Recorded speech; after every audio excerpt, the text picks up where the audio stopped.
Hello, my name is Ray Hughes, and I'm the interviewer for the Veterans History Project, conducted by the Cincinnati-Hamilton County Public Library for the Veterans History Project in Washington, D.C.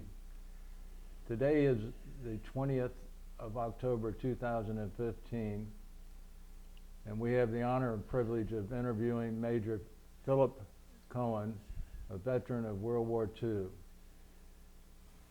And Major Cohen, is it all right if I just call you Phil? Phil's what I want to hear. Okay. I'll tell you what I commonly call Phil T. There's a number of Phil Cohens in Cincinnati. Oh, okay. And my middle name is Ted, so it's Philip T. Okay. So just you can just call me Phil, but a lot Phil of people T. call me Phil T. Friends. All right. Well, I consider myself a friend. Okay. So, Phil T. Yeah. Phil T., if you would, when were you born and where? Okay. I was born in Cincinnati at the old Bethesda Oak Hospital on April the 20th, 1920, long time ago. I see. And we were living in Middletown, but my mother came into Cincinnati. oh, I see. Where at in Middletown? Well, we had several different homes over the years. We started in a home close to downtown in a home, and then we moved to a street called Moore Street, and we lived there all the years that I was in Middletown, and then eventually my folks moved into an apartment building In Middletown? in Middletown, but no, they ended up in Cincinnati I see. in their 80s, I guess, 70s or late 70s. They moved to Cincinnati. What were your parents' names, Phil? My father's name was Mose, M-O-S-C, Cohen, and my mother, Molly Cohen, and her maiden name was Norman, N-E-U-E-R-M-A-N. And interestingly enough, she grew up in East Walnut Hills, not more than 4 or 5 blocks away from where we are now. The home that she lived in with her parents is still there. What were her parents' names? Her mother's name was Ida, and her father's name was Philip. Philip. Yeah, I was named for him. He was killed on Madison Road by one of the first cars in the city. Oh my God. He was crossing the street and was hit by a car. Oh. What did your father, Mose, do for a living? Well, he started a scrap business in 1924. Before that, he had been a partner in some stores, retail stores, and a recession in the early 20s really knocked him out of that business. And in 1924, he started with one truck, and he'd go out into the small communities in Ohio and Indiana and Kentucky and buy used cars or buy scrap and bring it and take it to a dealer someplace and sell it. Eventually, he started his own place, and it's grown into one of the major businesses in this whole area. They're in 20 cities, over 20 cities. What's it called now? It's Cohen Recycling. I see. And my brother went into the business. I never really cared for it. And now my brother's oldest son is running the business. My brother still goes up and back. He's remarried now. And it's run out of Middletown? Is it? It's still in Middletown, but they have over 20 locations all through the Midwest. Was your father born in this country, Phil? No, he was born in Russia, outside of Kiev. In the Ukraine. In the Ukraine. My mother was born here. In fact, she was born in Covington. There were 8 brothers and sisters, and they were all born in Cincinnati. But at one point, her father was in had a collection business, and he had a lot of customers in Kentucky. So they moved over there for a short time, and then decided they'd rather be in Cincinnati. So she was born in Covington. What schools did you go to? Grade schools first? I went started with an elementary school close to downtown, close to where we lived. And then when I was in the 3rd grade, we moved to the home that I lived in the rest of my years in Middletown. And it was called Sherman School. And from there, I went to junior high school in Middletown, and then to the one high school in Middletown. There were 2 junior highs and 1 high school. What high school was that? It's Middletown called High Middletown High School, yeah. And what year do you recall that you graduated from high school? 1937. 1937? Yeah. And then what did you do, Phil? Well, I came to Cincinnati, to the University of Cincinnati, and I enrolled here, and I was there at UC for 5 years. I co-op. First year I started, there were very few co-op jobs available, and I was able through a cousin to get a job working in a dry cleaning place, stamping numbers on the tags to put on the. That was just one period I did that, and then I went to work for 2 periods at Lunken Airport on a project for the government, and it was being conducted by the dean of the aeronautical engineering, and he was a World War I pilot, and I did paperwork for him. And then after that, for the rest of my experience in school, I co-opted at Cincinnati Butcher Supply Company. They manufactured meatpacking equipment. They were a sizable company, and I worked 7 weeks and go to school 7 weeks and up and back. And I was working in the maintenance department, and when the war broke out in Europe in 1939, the fall of 39, they started getting Army contracts, subcontract work. And a boss asked me if I could do any machine shop work, and I said, yeah, I happen to have taken a course in school, in high school, a whole year of metal work and a whole year of woodwork. So they put me in the machine shop, and I ran a gear cutter, a milling machine, and a lathe all at the same time. And I'll tell you how I did it. The gear cutter took, you set the machine, and it would run for 3 hours to complete the job. Mm-hmm. And then I would set up a job on the milling machine, which took about an hour. And then I'd get on the lathe and run the lathe, and I was running through, and I was working, when the war broke out, working from 6 o'clock in the morning till 6 o'clock at night, 7 days a week, on my co-op job. On your co-op. I had to take 2 streetcars and a bus to get to work. I was living in a fraternity house in Avondale.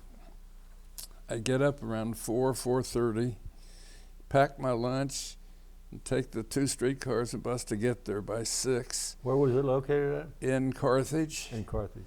And then after 6 at night, I had to reverse that, and it was too late for me to eat with the fellows in the fraternity house, so I would go to a deli on Reading Road in Avondale and have my dinner there and buy the food to pack the lunch the next day. What was the name of the company you were working for? Cincinnati Butcher Supply Company. Cincinnati Butcher Supply. Yeah. They did a big job for the. And it turned out that they were originally down on Central Parkway, and they bought this old building and they had it remodeled and renovated, and her father was the architect. I never knew him then. And what was Helene's father's name? Oscar Schwartz. And he was an architect. And he ended up in the real estate business. He did a lot of Helene being your wife, I'm sorry. Yeah. And we'll get to Helene here in a little bit in our interview, but okay. That's interesting. Did you know Helene at that time? Yes, I had met her in college. Oh. I wasn't interested in it with anybody. No, seriously, I didn't. When I was working like that, I didn't have much time to do a lot of social work. What was your major while you were at Mechanical engineering, right from the beginning. Yeah. Right from the beginning. As a matter of fact, I think I signed up originally for civil engineering. Freshmen all took the same courses. At the end of the first year, you had the opportunity to change, and I decided I loved engines. I used to, when my father had the scrap it, I used to go down there and take an engine apart, an old engine, and then put it back together. Mm-hmm. And all the rest of my life, I was interested in that. I turned down a job when I came home. I could have gone with Cummins Diesel. Oh, yeah. There was a job opening there, and the university actually recommended me take. I didn't want to go back and live in a small town again. Right. They were in Columbus, Indiana. Yeah, I think, yeah. We got wonderful outfit. Yeah. Good outfit. What fraternity did you belong to? It was called Sigma Alpha Mu. It was in Cincinnati. It was mostly Jewish fellows, but there were all denominations of Catholics and Protestants and all, and some of the others. I see. And they were at Syracuse, where my daughter went to school. They had a number of blacks in the fraternity. Mm-hmm. What year did you graduate from UC? It was it was in '42, and those of us that had our thesis completed had an early graduation.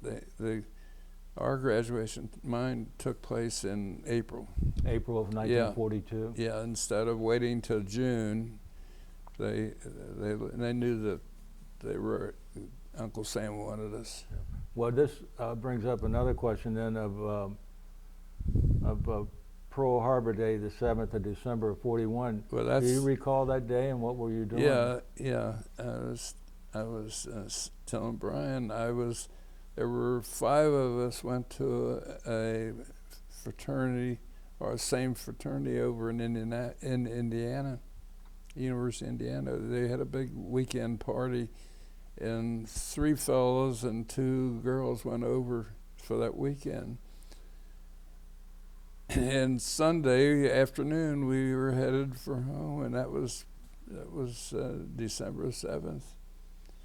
And we didn't have a radio on. We were talking, and we got back to Cincinnati. We got to the corner of Reading Road and Clinton Springs, and there was an extra out on the street, and that's when we heard about the war. I see.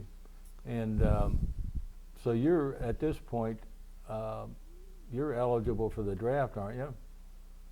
I was eligible. And I actually went into the draft. what happened is that my draft number came up in November of 41, in November of 41. And I was in my senior year, and so they gave me an extension.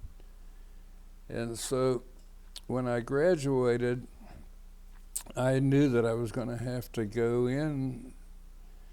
So that's when I decided that I really wanted to fly, and I went up to Dayton, and I tried to go through the training tests and all.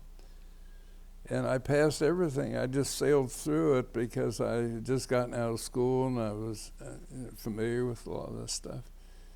And when he told me he couldn't let me fly, but he signed me up.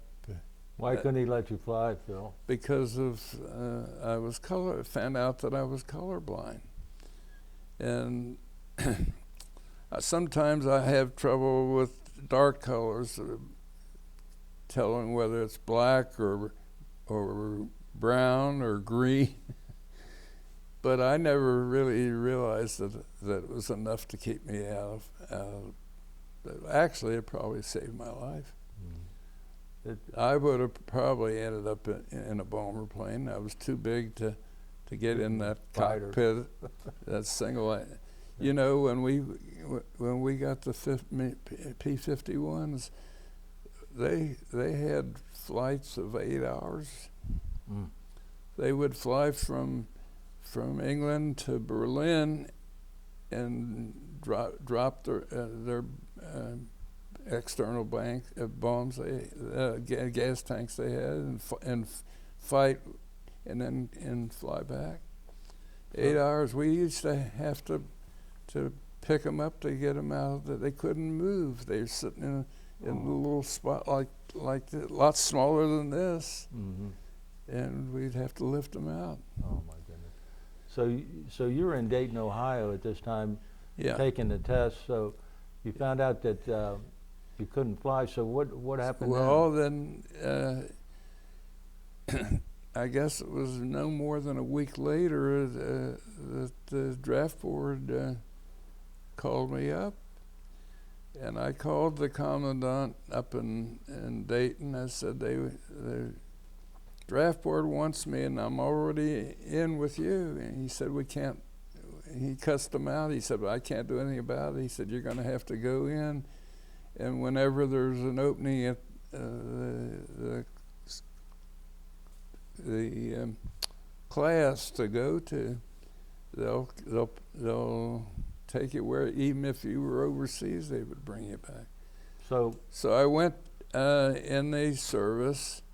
Did you go to like Fort Thomas or what? Went to Fort Thomas, spent a week at Fort Thomas, and then spent a week at Louisville. And they put me in an ordnance company. And from Louisville, we were going to Oklahoma City. And you know, we went by truck, and we slept in the back of the truck, and it took us 5 days to go from Louisville to Oklahoma City. And we got into Oklahoma City to the camp. What camp was it? I don't remember the name of it. But it was like late in the afternoon, and they weren't even expecting us. So we had to pitch the tents, and they finally got food together for us. And we were all exhausted, and we all hit the cots. And we weren't in bed more than maybe a half hour, and when the alarm came on, there was a tornado headed our way. We weren't going to get up and go, but they came around and said, you better get out of here and go out in the field and find the lowest place you can. It was all flat country. But we saw the tornado coming towards us, and it was a rough one. And it probably came within, I'd say, maybe 500 or 600 yards from us, and it veered off to the right, and it wiped out 6 city blocks. What city was it? Oklahoma City. Oklahoma City. Wiped them out clean, because I went in there sometime after that, and it was clean.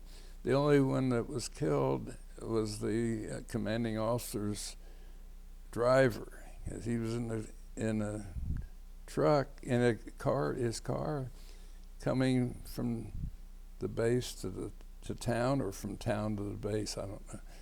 And it blew him away. Oh, boy. So I spent 3 months there. I went through the training. It was rough training because it was a hot summer. We had 25-mile hikes, with gear and everything. And the last day that I was there, I was on the firing range shooting a corporal or a sergeant came out in a Jeep to pick me up. He said, "We got to get you ready to get on the train in an hour." And that's when they sent me to Chanute Field, Illinois, right close to the University of Illinois. I was there. There 5 months. What was that training there at Chanute? Well, we did basic training again. Went through all that, and we did a lot of marching and all. But we spent a lot of time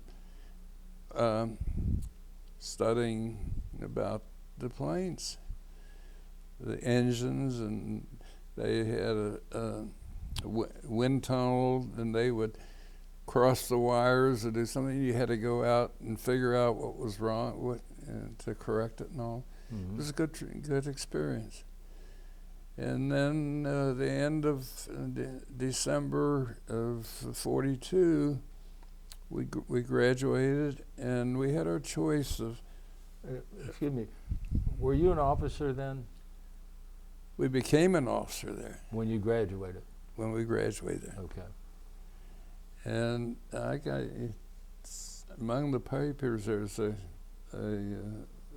diploma from there. Mm-hmm. And I had a choice of 4 or 5 different places to go.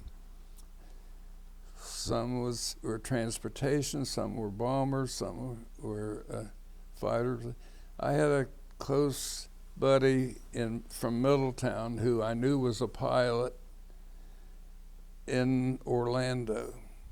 And that was one of the places I could go. And I said, "Well, I'm going to take that, and maybe the two of us will be in the same outfit together." When I got down there, he was flying B-25s. But I got to see him, but we were never in the same outfit. Anyway, I was among I think I was only the second officer assigned to the 355th. To the 357th Squadron of the 355th group. And after, let's see, the first day we had any pilots, and I was only down there a week or 2 before I went up to Pratt & Whitney. But the first day we were flying, one of our pilots hit the runway too far down, and he got down off the runway, end of the runway, and flipped over. And it looked like he was in a pretty field. It turned out it was a swamp. And when we got to him, he didn't have a scratch on his face or anything, but his head was underwater. And we lost him on that first day. We lost the first pilot. We went overseas. Where did you go from Orlando? Well, from Orlando, I went up to Pratt & Whitney for a month, and when I was finished there, I got... Where's Pratt & Whitney located? Where was... Hartford, Connecticut. And when I got finished, I had a notice that not to go back to Orlando, but our outfit was Langley Field. So that's where I met up again with my outfit. That's the 357 Squadron? Yeah. Uh-huh. The other two squadrons were in another place. I think they might have been in New Jersey someplace. But anyway, we spent, I don't know, must have been maybe 6 weeks at Langley Field. Beautiful spot. Yeah. Officers Club, I was telling Brian, prettiest officers club I've ever seen, and I've been a lot of. Anyway, from there we went up to New Jersey, and I can't remember the name of the small town, and they went through gunnery, air gunnery. There were planes flying with Towing? and they were, shooting and getting training. What plane That is was with assigned to the Well, that was with the P-47. P-47? Yeah. Everybody on the East Coast had 47s. Okay. And then while we were there in New Jersey, I told you we went up. They sent all the engineering officers on the East Coast, all the way from Florida up to Maine. Sent us all to Mitchell Field on Long Island, and that's where the tennis courts are now. Anyway, we spent a weekend there, and then I got notice not to go back to New Jersey, but to go to Philadelphia. They sent us to the airport in Philadelphia, the city, and we were there, I guess, about a month. Finished our training and back to New Jersey to, I can't remember the name. It was a place, a takeoff place. From there, you went to the ship. And we left the States the 1st of July, 43. And we went overseas on the original Queen Mary, the first. And what I never understood, I knew that they were getting escorts. The ships that had troops on it had escorts. And we went over without any escorts. And I found out, and from some of the material that we get, at the meetings, that by the time we went over, they had just knocked the submarines out of enough places that Hitler had pulled them back. So there was no. That's July of 43. That was in July of 43. But we landed, we didn't land, we instead of going to Portsmouth in England, or we landed up in Scotland. And then we had to get off of tenders to get on the base, to the country. And from there, we went to Litlington, where we were stationed. I was back up in Scotland a couple times.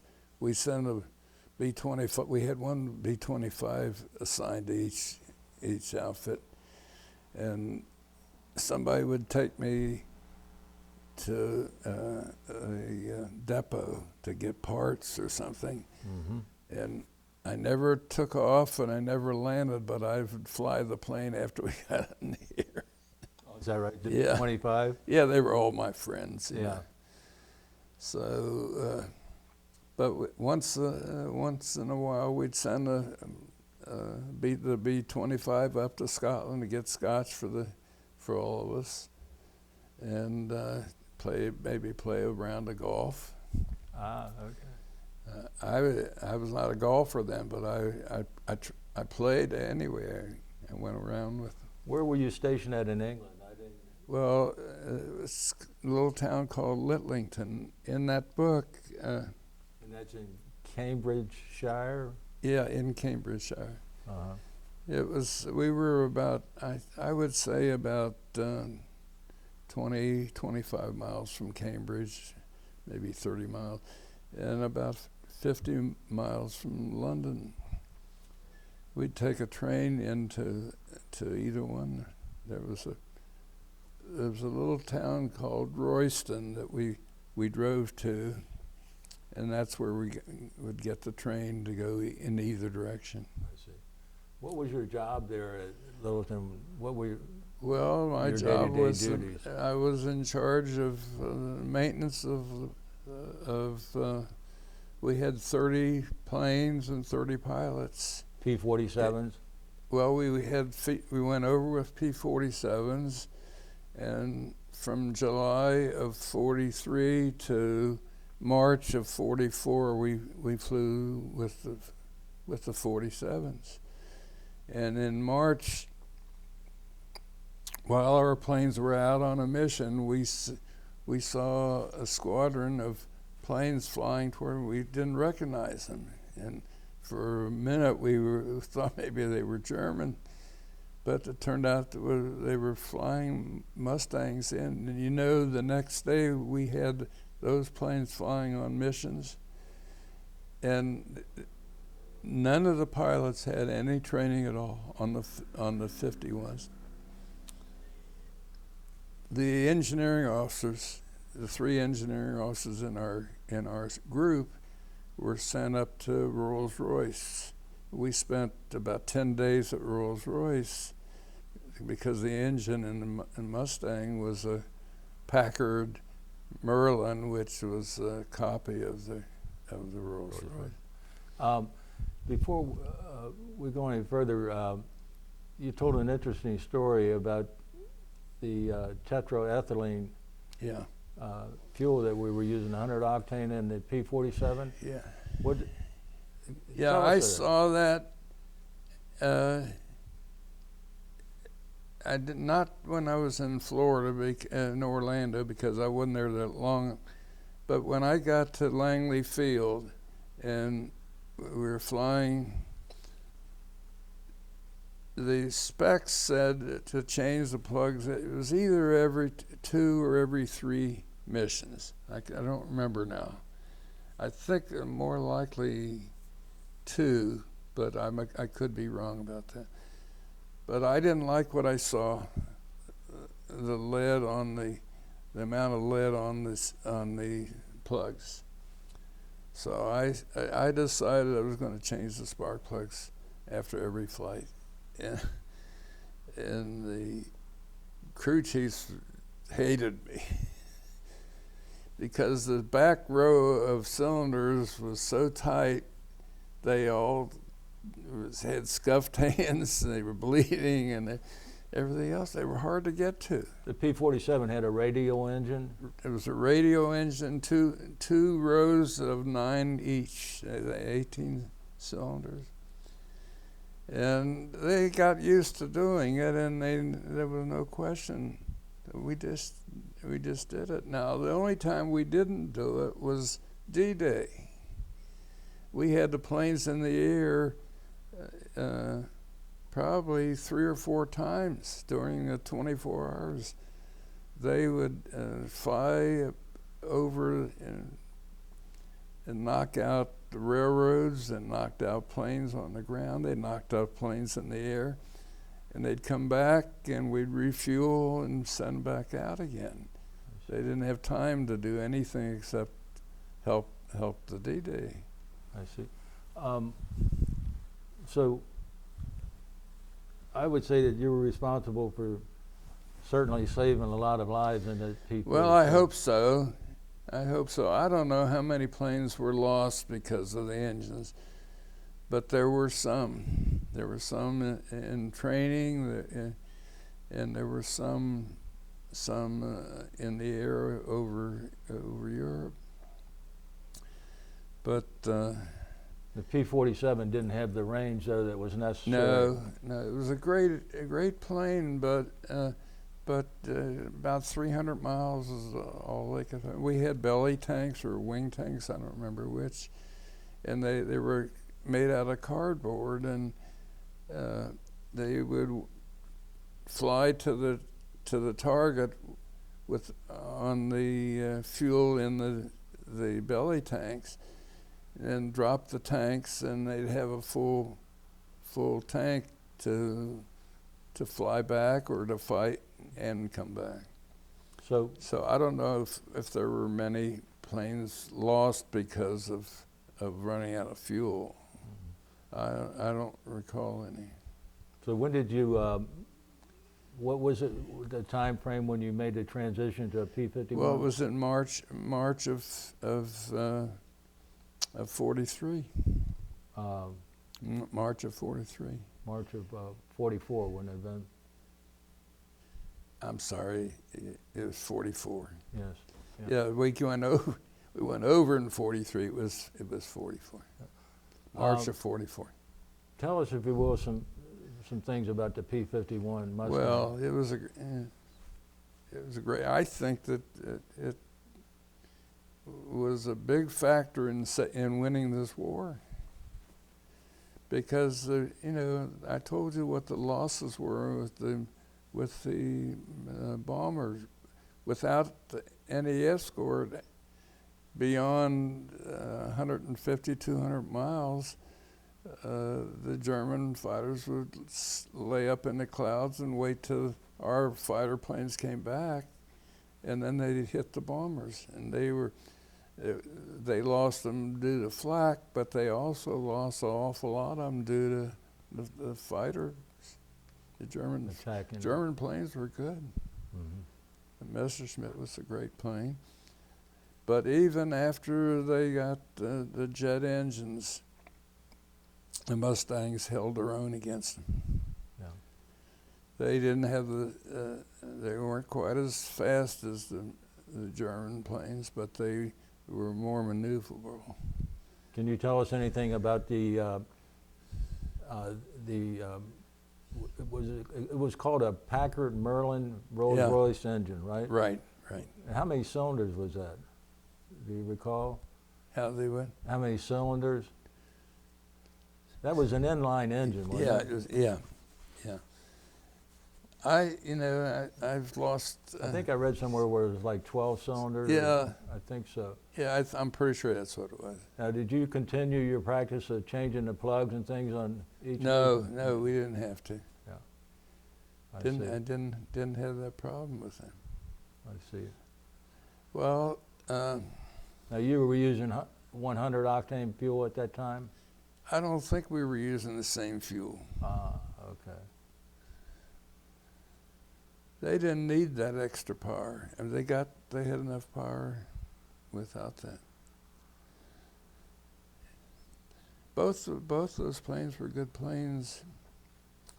Well, the British Spitfire was a great plane too, but it didn't go very far. Right. Did you have to overhaul many of those engines on the P-51? I don't recall that. Well, maybe once in a while we had to send one back to the depot to get a replacement. They had too many hours or something. There was limitations on everything you did. Your squadron, if I remember correctly, was one of the most decorated squadrons over there. Yeah, we our guys got into hitting planes on the ground, knocking out planes, and they destroyed more than any other group over there, way more. But they also did a good job in the air. Yeah, we got I think it was in that group that we had got a distinguished award for that. I see. It was interesting. They gave the whole after the ground crew and all got the award, and then the people on the base that were in the supply company were not included. I always wondered. It was all part of the team, you know. Yes, yeah. Do you remember any of the particular missions your men flew on? Any one that come to your mind? Well, we went to so many of the big missions, the oil fields, the Palestine area. They eventually got to Berlin with the bombers, with the Mustangs, and they were all the major spots that needed to be knocked out. We were involved in. I'll tell you something that people didn't realize. We went overseas with 30 pilots in each squadron and 3 squads. So we had 90 pilots, 90 planes on our base.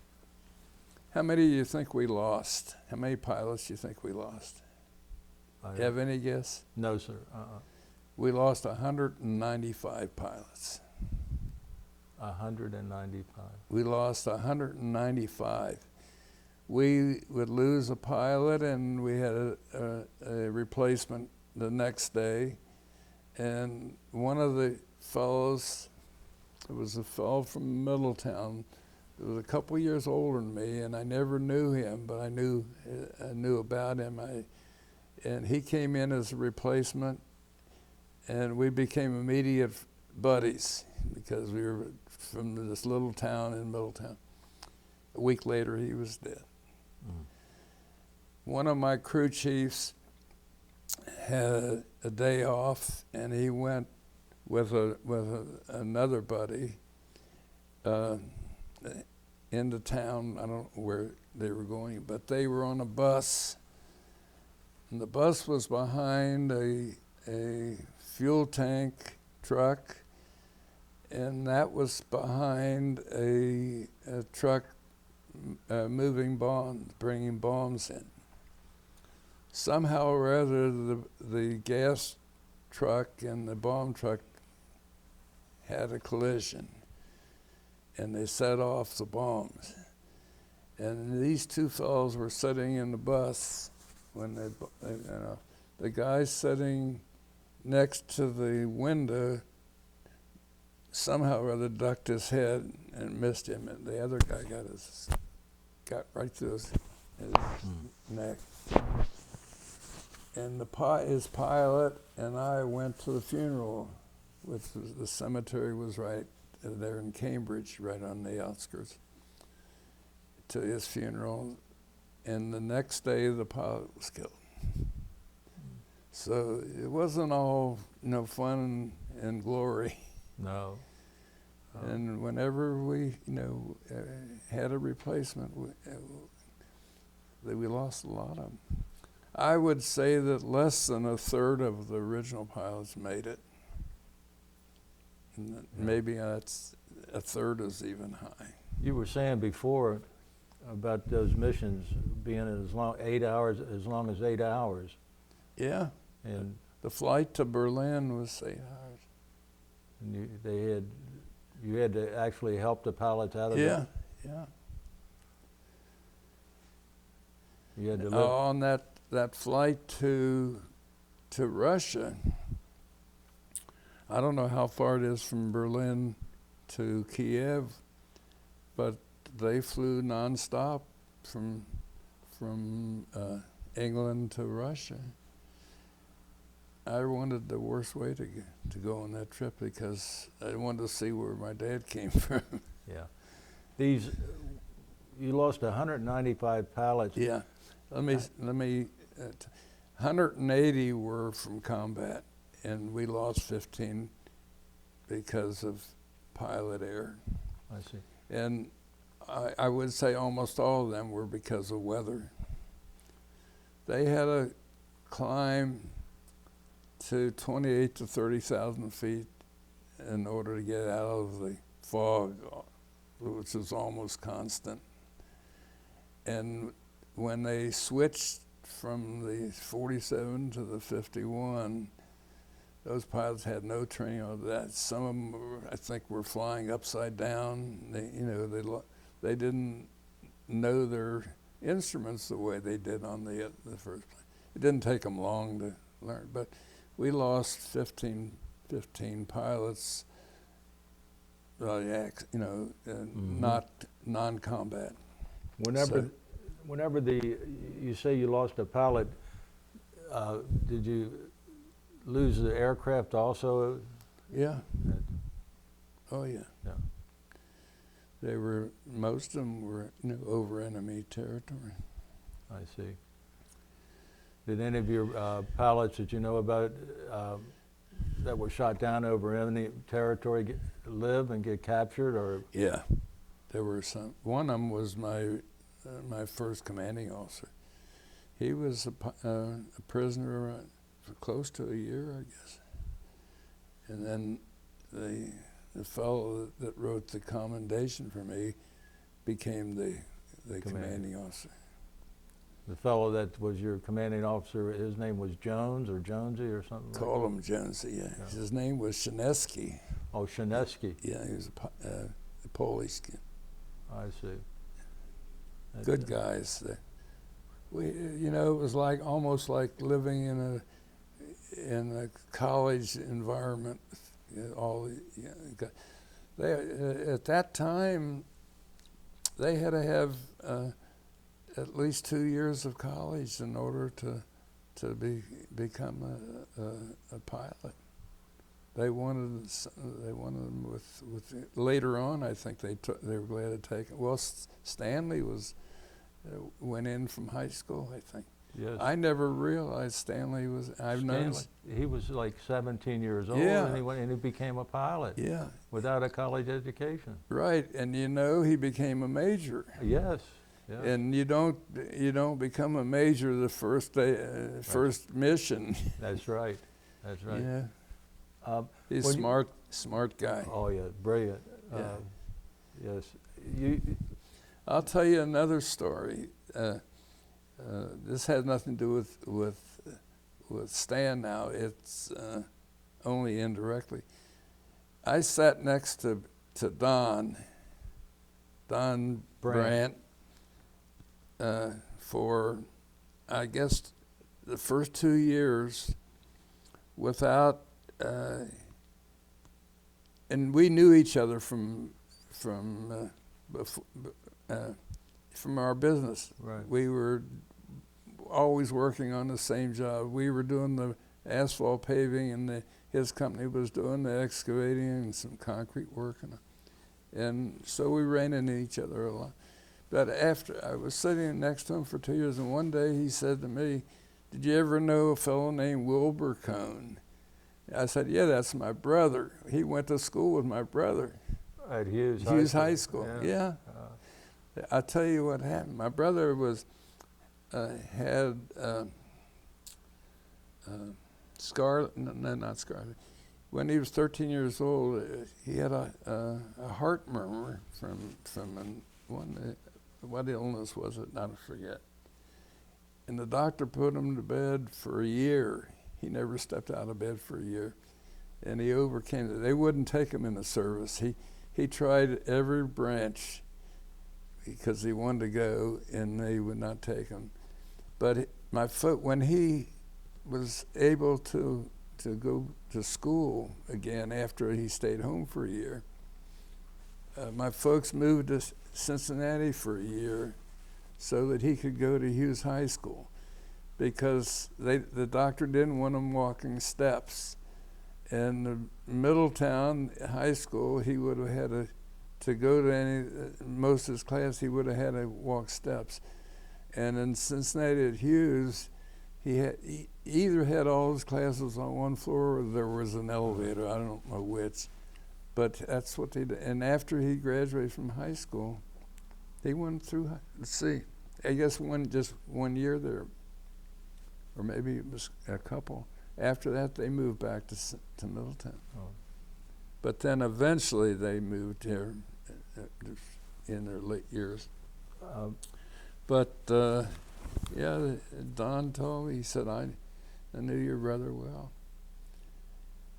The back to England now.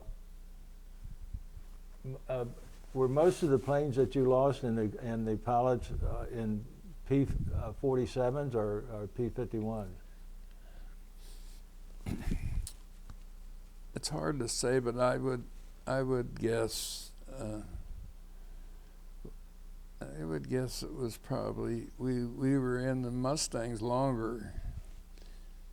See, we got to England in the middle of or early July, but we didn't fly any missions until September, I think it was, or October. It was late.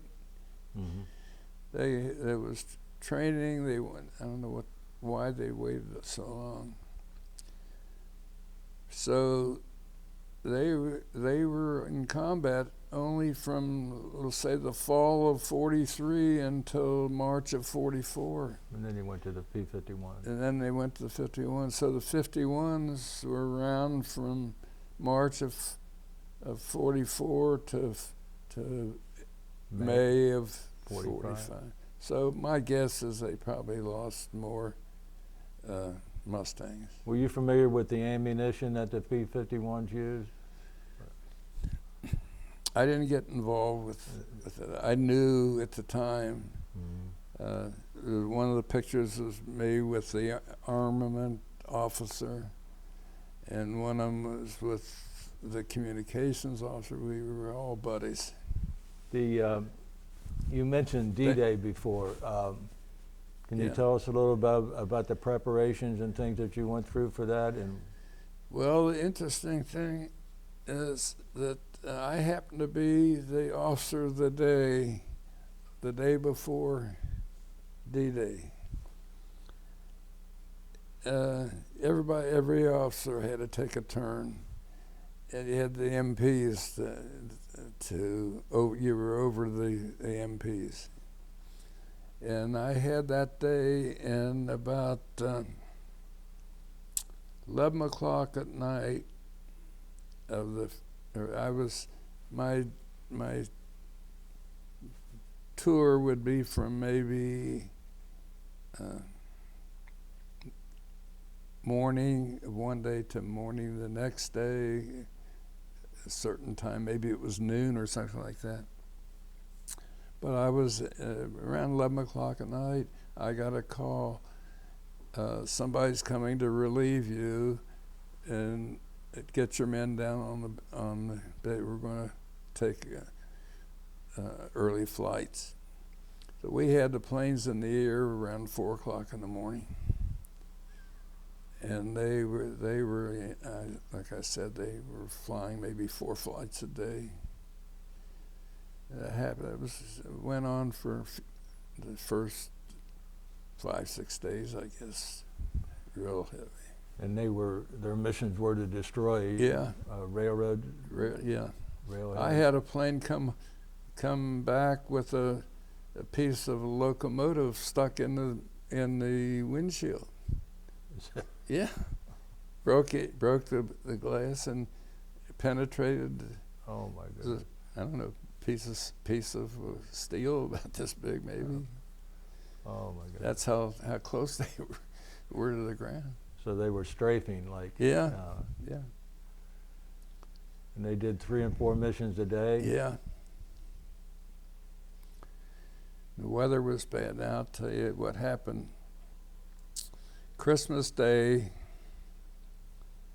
of '44.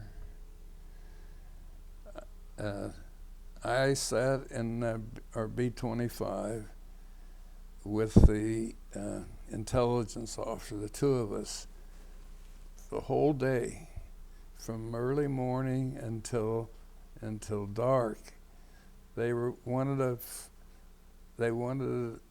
to. This was during the Battle of the Bulge, and the weather was terrible. And what they were going to do is send our planes over to France, and hit the Germans, and then land in France, not come back. And we were to go along to see that the planes were taken care of by whoever did that, and the intelligence officer to find out what they were doing. we never took off. The weather was so bad they wouldn't take off. But they got hit pretty hard during the Battle of Bulge. A lot of experiences. Yes. Yeah. So after D-Day in June of '44, you continued your regular duties and things at. Yeah. Well, we had lots of. You had another year. As time went on, we had more and more Germans knocked out, and when we got over to Germany after the war ended, we were down in southern Germany, near the Alps, and actually the base was the officers' training school, beautiful facilities. But you drove down the Autobahn, in the woods around there were planes stacked up, brand new planes, German Messerschmitts. Is that down around Munich, or where? It was south of Munich. Okay. They didn't have any pilots, and they didn't have any fuel. They had all these planes sitting there, and they never used them. Yeah. When were you transferred over to? Is this after the war or after? Yeah, they it was surrendered? in July of '45. Did you visit any of the concentration camps? Yeah, I told you.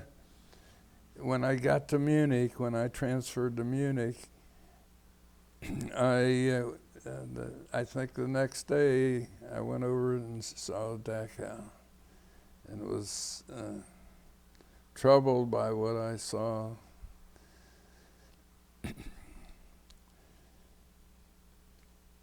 And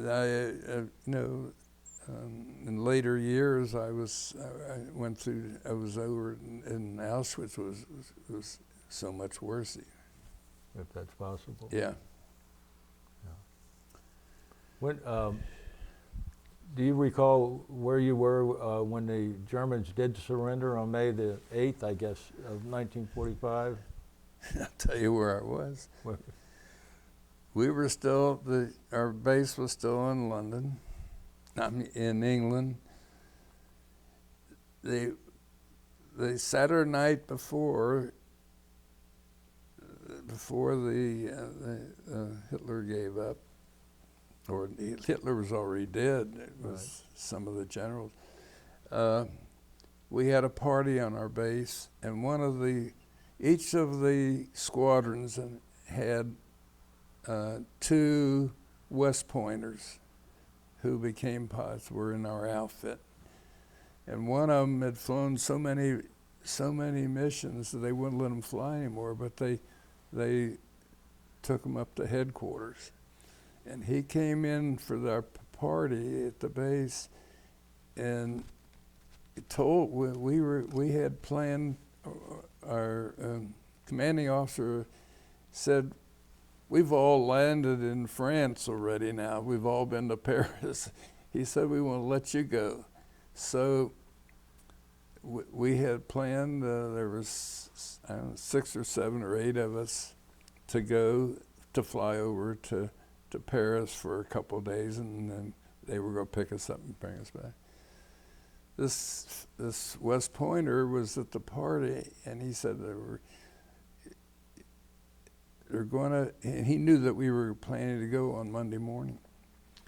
He called about 10 o'clock in the morning. He said, "Get your rear ends up in that plane, because in about a half hour there's a notice going to come out to fly to your destination and stay there until further notice."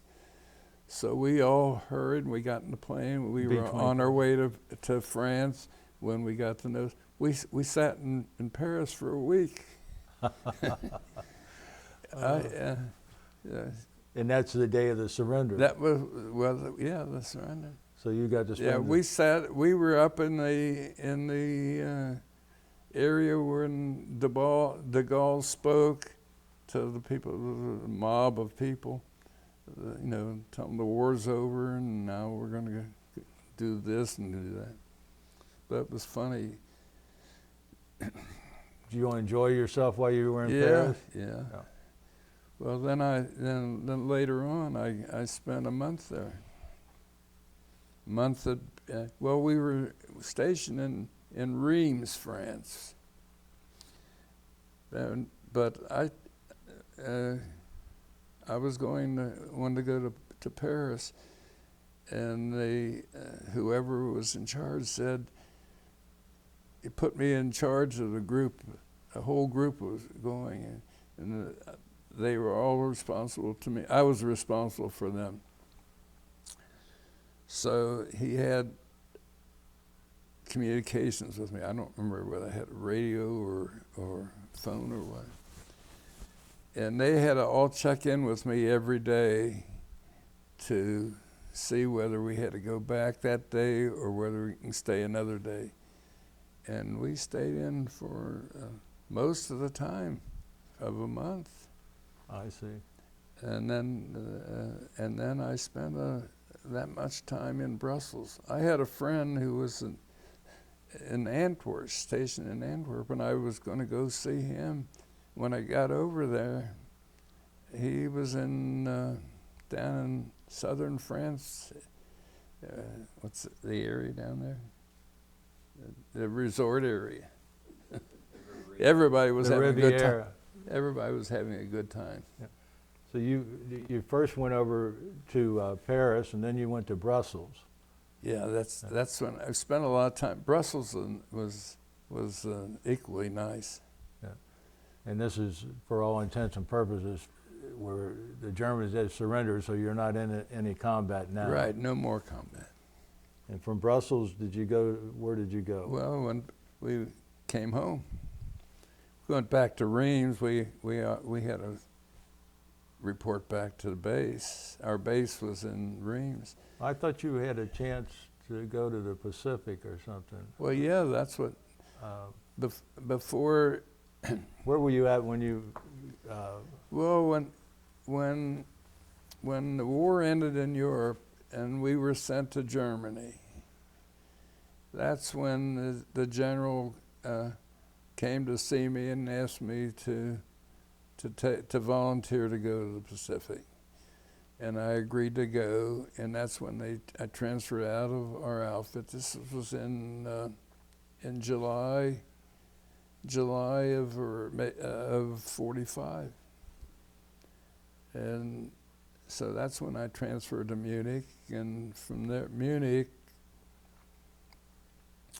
after a couple weeks, we were headed for the port when the war ended. So we were already on the road into France. So they put us on your way to go to the Pacific. Yeah.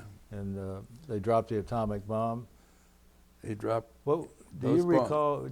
Dropped both of them. Yeah. Do you recall your feelings or thoughts when they dropped the atomic bombs? Well, I was glad it was over, and they deserved what they got. Japanese. You know, the sad part. It's always the masses that get taken because of the terrible leadership they had. Yes. So instead of going to the Pacific, what happened to you? Well, I came home. How did you get home? From Reims. Well, I told you I was there 2 months in Europe then. So we came home in September, early September. Did you come home by ship? Yeah. I see. We came home on the USS, can't remember. It was a popular luxury ship. And we came back to Norfolk. And we came through Cape Hatteras, and it was really stormy. I think there were no more than 5 or 6 people in the dining room when we went through there. And I was one of them because the weather never bothered me. I was lucky. So you landed at Norfolk then? We landed in Norfolk. And where were you discharged at, Phil? At Camp Atterbury In in Indiana. Indiana. Mm-hmm. And when was that? What was the date of your discharge? It was September, latter part of September. But I had accumulated some leave time, so I was officially still in until the end of December. I see. And did you come to Cincinnati upon discharge, or? Came back to Cincinnati, yeah. Well, I guess my folks were in Middletown. I guess I went back to Middletown.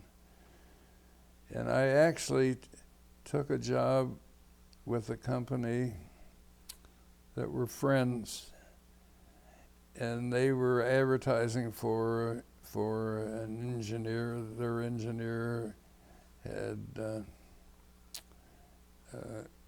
was in the process of retiring. They manufactured folding boxes. They had the patent rights, and the family that owned it were friends. They lived across the street from my folks in Middletown before I was born. I really wasn't interested, but I had nothing to do. I wanted to try it. So he says, come and try. I'll put you in all the different departments and see if you like it or not. Well, by the time I went through to a couple of the departments, my friend came home from the Pacific and talked to me about going in business. So. Who was your friend? Well, he was a college friend, fraternity brother. Well, he was in the Corps of Engineers. What was his name? Phil? Boyer, Bill Boyer, B-O-Y-A-R. B-O-Y-A-R. He grew up in Charleston, West Virginia, and he had an older brother who was not in the service. I don't know what his problem was, something physical. But he had just graduated from Harvard. He graduated from West Virginia, and then he went and got an MBA from Harvard. So the three of us started the business. What business was that? Well, we started out by buying Army surplus equipment. We bought bulldozers and backhoe and pans. We made a deal. The sales manager at the highway equipment company at that time, the Caterpillar dealer, put me on to working with the Farm Bureau up in Highland County. And for the whole first year, we had our equipment up there digging ponds and cleaning out the creeks, straightening out the creeks and stuff. I was driving a little pickup truck with fuel, with a tank of diesel fuel, a tank of gasoline. And I'd go over on Tennessee Avenue to Ohio, maybe 3 or 3:30 in the morning, and fill up and drive up to Highland and up to Highland County, and start the jobs up there and meet with the farmers to get the next job, and then I'd come home at night. And you bought up and back. You bought the fuel in Cincinnati and Yeah. put it in your equipment up in Highland Yeah. County. And I did that for a whole year. And you were in a partnership with the two Boyer brothers? Yeah, and the younger one that hadn't finished school, so he was working like as a co-op. And the older brother was a smart guy, but he had no mechanical aptitude at all, and he was the bookkeeper. And it took like a half hour a week to do the payroll, for the few people we had working at the start. We did, that levee across the way there, that all along The riverfront there? Yeah. I rented them. I had the smallest bulldozer that Caterpillar made at that time. It was a D2. And after we did the work up in Hillsborough, I rented that machine to them. Our machine did all the finish work on that levee all the way up and down the street. What was the name of your company? Beacon Construction. Beacon? Mm-hmm. Uh-huh. Then after I bought my partners out, I got into the asphalt paving. What did you have to pay for bulldozers and equipment at that day? Well, it wasn't very much. I told we bought 3 or 4 pieces of equipment. We had each put in $6,000. We started with $18,000, and the equipment was scarce, and you could buy a machine, pay for it on a monthly basis. You didn't have to put up all the cash. And then after 5 or 6 years, you could sell the machine for more money, and you paid for it because it was so scarce. Mm-hmm. But after I started the asphalt paving, we were doing concrete work too. But we still did a lot of excavating. Eventually, we were doing almost all asphalt paving, big stuff. Mm-hmm. And it's called Beacon Yeah. always? Yeah. For 60 years, I had my son with me for over 30, and my son-in-law for about 19 years. I think we missed an important part of this interview. You said son, so we have to go back now and tell us when you met the love of your life, Helene. Oh, that's up to her. She might not like what I say. Where did you? Well, we were married and Where did you meet her again? Though in after college, oh, college, and and then when I came home, and finally got around to dating a little bit, we ended up with her. Yeah. What was it, 48? Say it with a smile. 1948, we got married. I see. And what was your wedding date?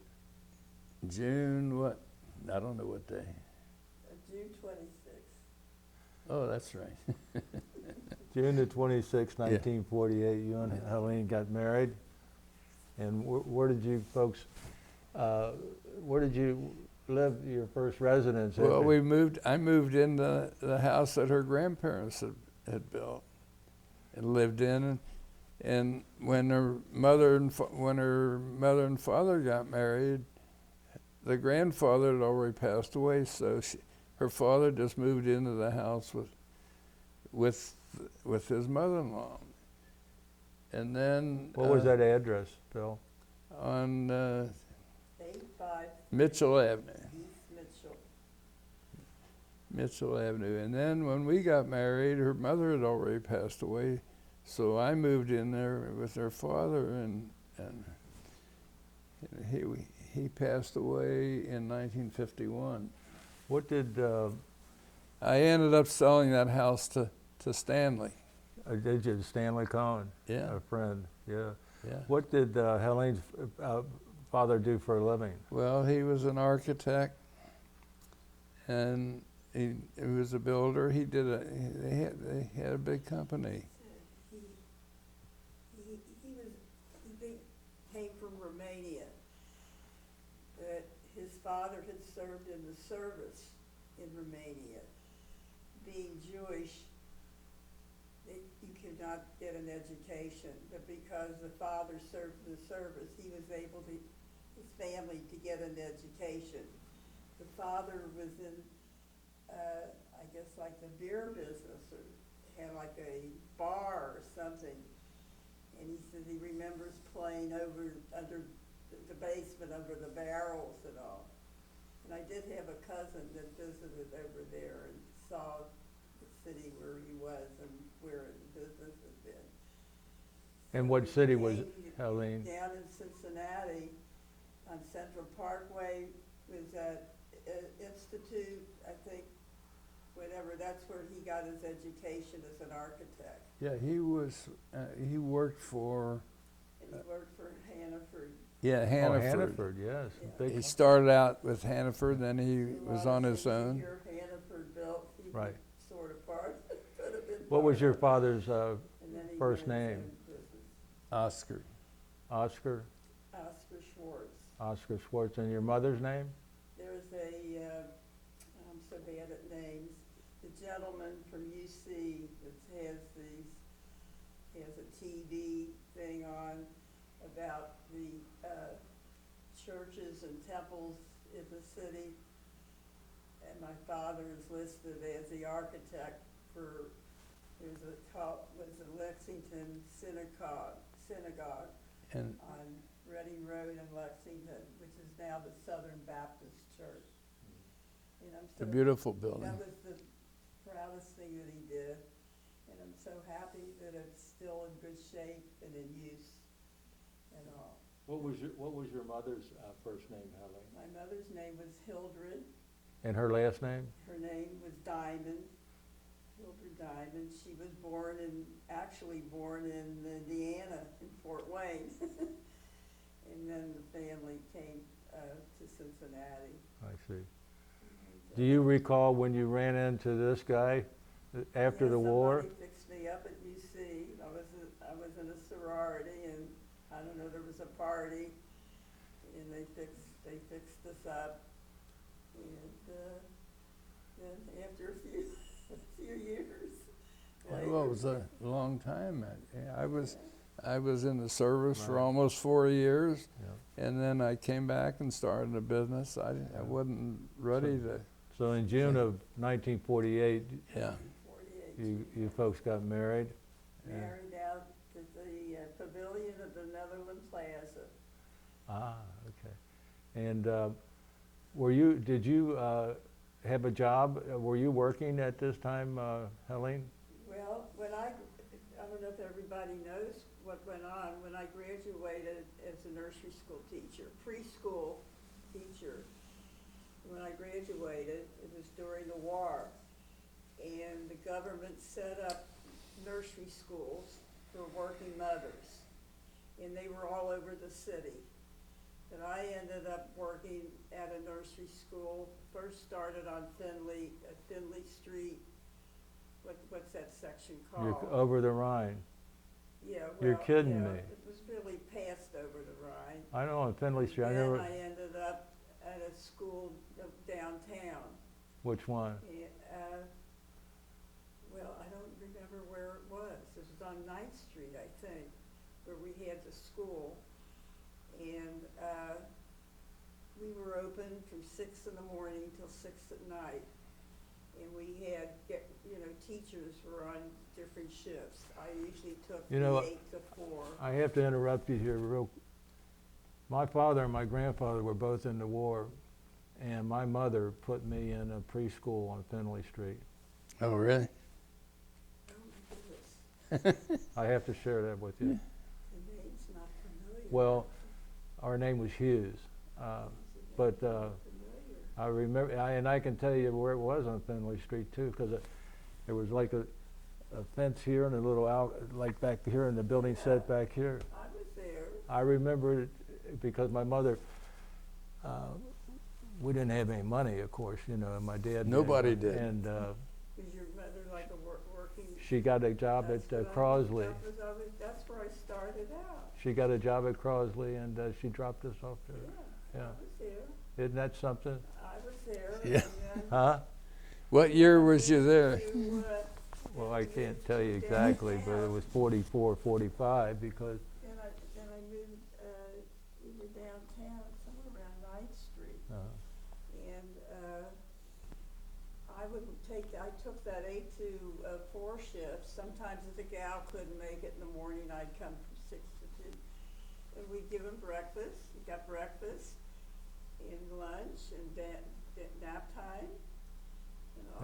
Yeah, yeah. And I just don't remember the names of all. Well, you of wouldn't all be able the to. kids. I can't remember anybody's name either, but I remember being A dropped. couple girls that yeah. I graduated with, friends. Yeah. That's what we did, and I did that for a whole year. Mhm. And then my father was in the real estate business, and he said, well, we'll try that. So I got my real estate license, and I sold a couple houses.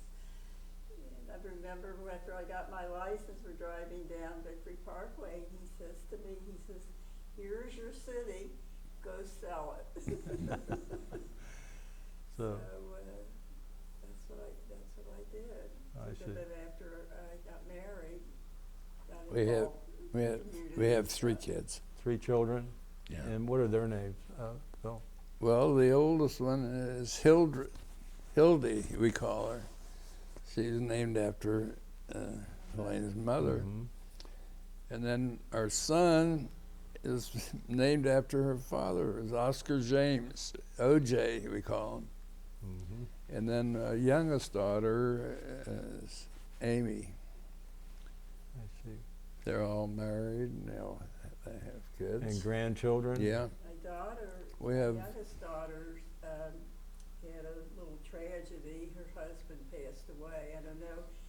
He's very well known in Cincinnati, Fred Diamond. He was very instrumental in helping start the Cook's program. Cook at the School. food store. Free. He's one of the founders. He of was a that. dynamo. He died at age 45. Fund He had- evaluation group. It's Mhm. a group in Cincinnati. Yeah. They've done a lot of good at Yeah, he organization. did a lot of good things in his short life. Remarried to a dentist. A little different than what. Yeah. But, At this point, I've neglected to introduce Brian Powers, who really runs the Veterans History Project out of the Cincinnati Public Library. How long you down there, Brian? How long I've been at the library? The library, yeah. About 17 years. But Brian usually has some pertinent questions. Do you have any? I just have a Is couple. Mary just got my bill for the year, Friends of the Library. is Mary Lou Did you know, Mary Lou Aft still Mary Lou Aft? involved? She was doing volunteer work and selling used books. She got a lot of books from us. I don't know a lot of people, the friends, but I'm sure she's probably still involved with it. She might still. Well, I had a couple questions. Mhm. Well, with the 47 and the 51, I mean, you talked a little bit about their capabilities. Yeah. And the engine was different. I was wondering, was the plane were the wings bigger or anything else physically different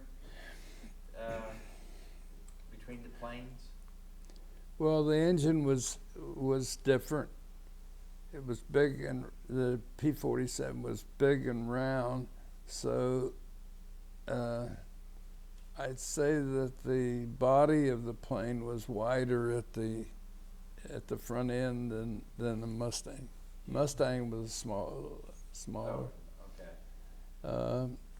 Was there much difference? Well, there was a little difference in the tail and the whole body of the plane. The 47 was a bigger plane.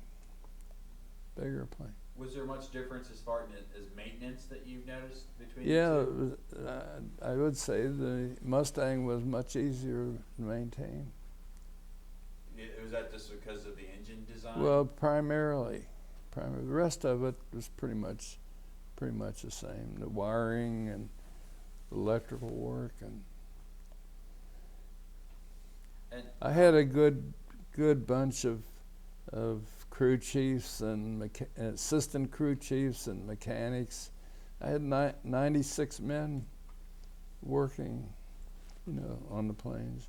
Yeah, that's what I was going to ask. How many people would they be working on a plane? Were they assigned to a certain Well, plane? yeah, crew chief and the assistant crew chief assigned to each plane, and that was their plane to look after. The specialist mechanics, guys that did electrical work or did the engine parts, those they were separate from the specific, one plane or more. They covered everything. I had two men who were master sergeant. One was the head of the crew chiefs, and the other was the head of the engineers, that we called them, the mechanics. And they were both very competent guys. They had been in the service a long time. One of the fellows, one of the two, the guy was a kind of a cocky guy, and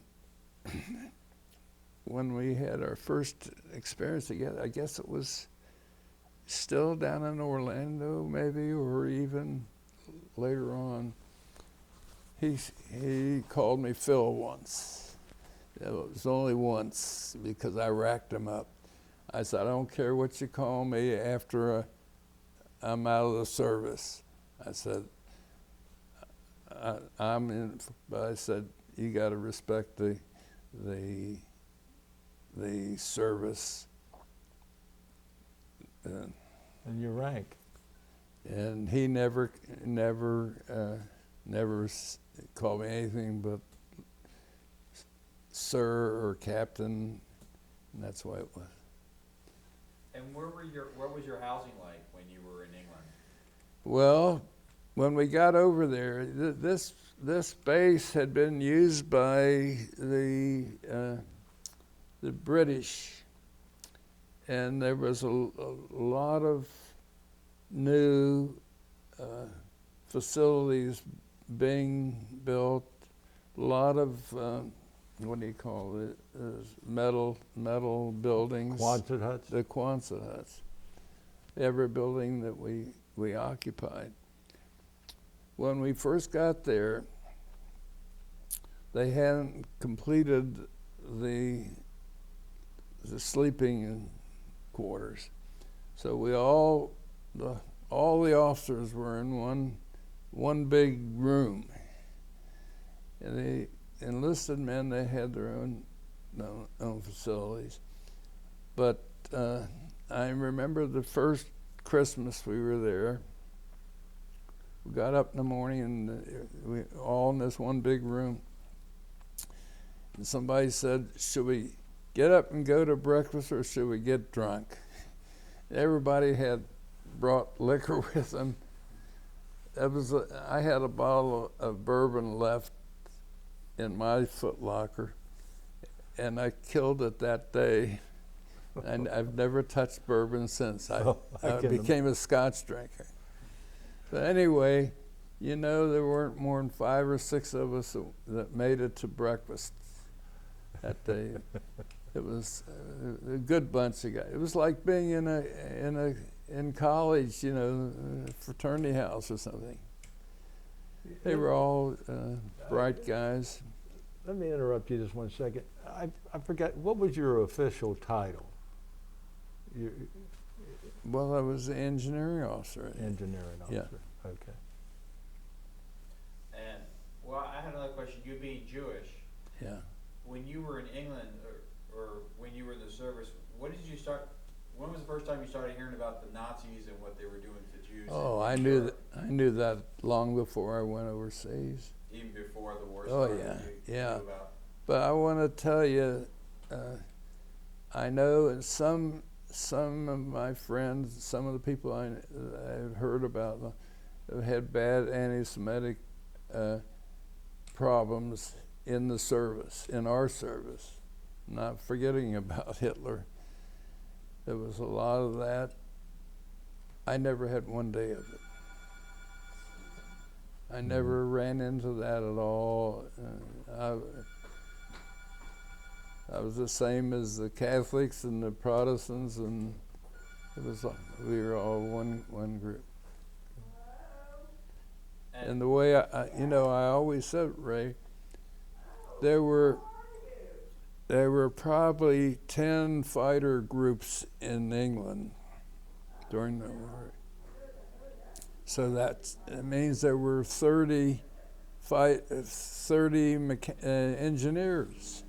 engineering officers, three squadrons in each group. And I'm not even counting the 9th Air Force, where they had probably that many Right. over in France. Right. The fact that I was picked to take that job, at the technical inspector for the whole command, there was no way I could turn it down. No. Here I was, Jewish fellow, where a lot ran into anti-Semitism. The fact that he picked me out of all those, there was no way I was going to not go. Were there many other Jewish? We had Jewish pilots. We had other Jewish officers. We had enlisted men. Where you were on your base? Yeah. We were a small part of the total in each area, but we had them, and I had never heard any of them say that they had any problems at all. This is more of a question with your wife, but you guys first met before you went in at UC. Yeah. Did you keep in touch when you were over there? No. So how did you reconnect? No, when you came back? I just dated her a few times. Right. When I was in college. I was dating a lot of different women. Right. But how did you, if you didn't keep in touch when you were away, how did you reconnect when you came back? Well, when I came back when I was busy at first starting my new business. But then I started, dating different people, and she was one of the women that the girls younger that I knew, and so I started taking her out. But did you run into each other again, or did you just have mutual friends? When her mother died. Mother died in 1946, I think. I went to call on her. Right. When the family, So, it was a friendship thing. Then I hadn't gone out with her that much, or with anyone. And did any of your kids pick up your mechanical skills? Well, no. My son-in-law is a craftsman. He does some beautiful woodworking stuff. He's got his stuff belongs in a museum. There's a few pieces around here, but nothing like the stuff that he's got in his home and all.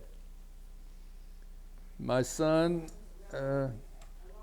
graduated from University of Pennsylvania, and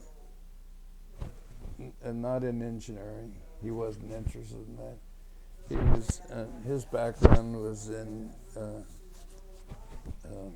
accounting, and that, He is, when we closed the business down, he had been with me 30-some years, and I was ready to quit. I was 86 already, and he had a problem. And if he got up to walk to a door over there, he might walk over here instead. And he saw two neurologists in Cincinnati, and they each had a different opinion. And I said, go up to Mayo's, which he did. And they said they didn't think it was anything life-threatening, but that it could eventually get worse, and he might end up in a wheelchair. So there was no reason for me to try to keep the business going, and he was running the business by then. So we closed it down. Sold out the equipment. We sold out the property.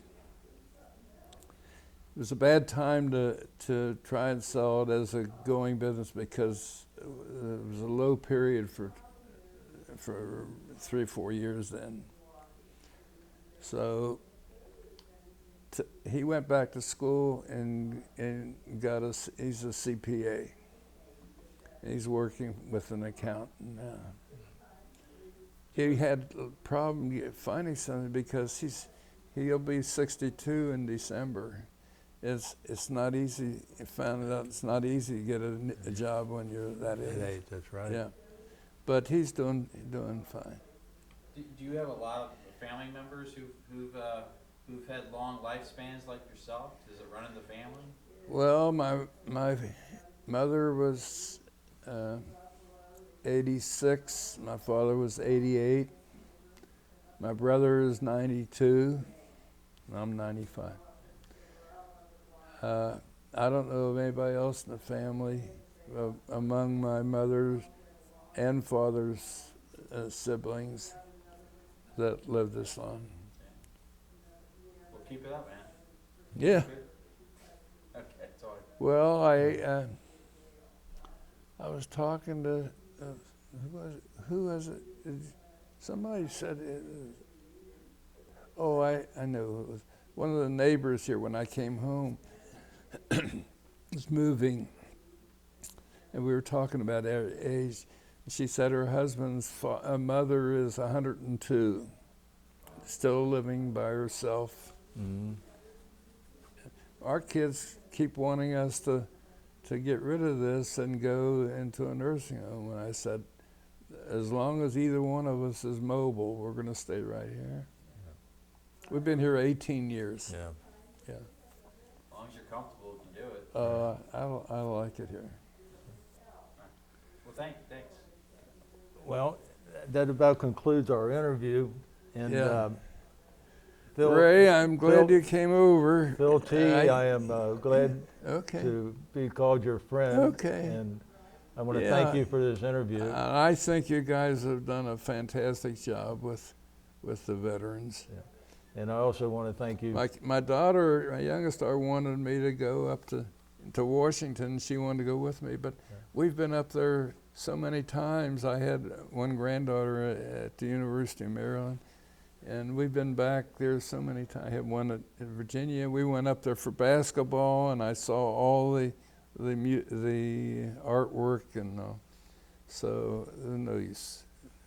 Well, And now they don't want us to travel. yeah. We've been a lot of. We used to go down to Florida and for a few weeks in the winter, maybe a month. But I got tired of it. I wanted to see more and do more. And we've been to Kenya in Africa. We've been to Australia, New Zealand, Fiji Islands. Been to Hawaii a couple times. Been all over Western Europe. I've been to Israel 7 times. Ah. She's been there 4 times. But I was the president of the Federation, and I took David Mann when he was the mayor over, and we went up into Lebanon with the Israeli army. And we had lunch in Beirut at the airport. The Israelis controlled a half of the airport, and the other half the Syrians had it. We stopped up in. It's beautiful. Lebanon's it's a lot like Monte Carlo and in the Alps, and we stopped and talked to the Christians over there. They hated the Baal. They were destroying that country, and they were happy to see the Israelis there. Then 4 months later, the 2 of us went back, and we went up into the Bekaa Valley there. We could see the the Syrian tanks that were right there. Down there with them. And one trip we went into Jordan for 2 nights. I got bullets like bullets But- still. I got some bullets. I would go any place. I wasn't never afraid of. Well, We're lucky here Yes, we in are. Cincinnati. We got it, everything that the big cities have. Almost everything the big we've cities got have. everything here, yeah. Well, Phil, I want to thank you for this Yeah, interview. Ray, And I want to okay, thank I- you for your service to I our thank country. you for I have- all you've I have done. to say